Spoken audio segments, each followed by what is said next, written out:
Back in the day, my mom wasn't so quaint with me bringing over women of Caucasus variety. She said, no opaque orphans in this house, no mayo monkeys. I said, no mayo monkeys?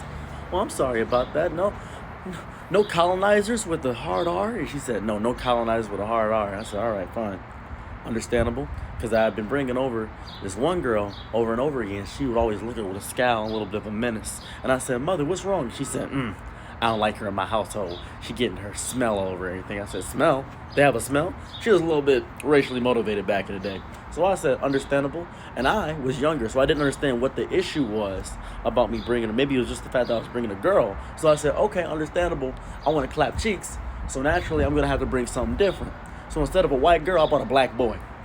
And she was super excited. She was like, oh, you got a cute little friend. He's so nice. He's so good. He his hair all done. I said, yep. Can he spend the night? And my mom said, sure. I said, oh, this is perfect. I could barely have my other girl over for like 2 hours. He could spend the night.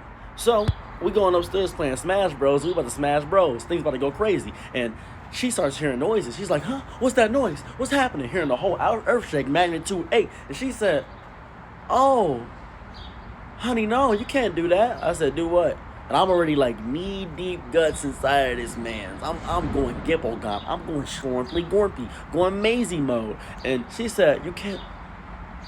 I didn't know you were dating him. I said, dating? No, we just kind of fooling around. Ain't that right? He said, mm-hmm. I said, yeah. And I'm like inside having a conversation at the door, and she's just having a panic attack. She's stressed out, losing her mind, losing her marbles. And I said, pick your marbles up, Mom. It's not a white woman. It's the complete opposite.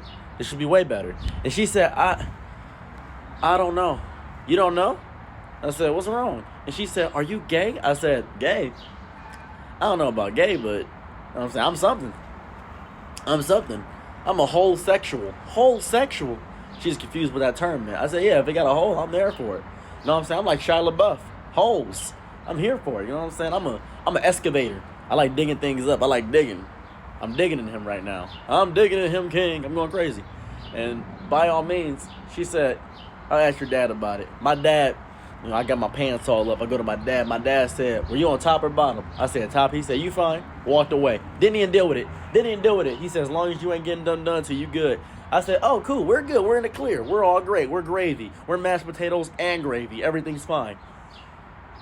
So after that, I was allowed to bring over children of the chalk. I was allowed to bring over women with the skin texture of a useless crayon. I was allowed to because my mother did not like the alternative. So I started bringing both. Biflexual. Pow, pow. You know what I'm saying? Ain't stopping me.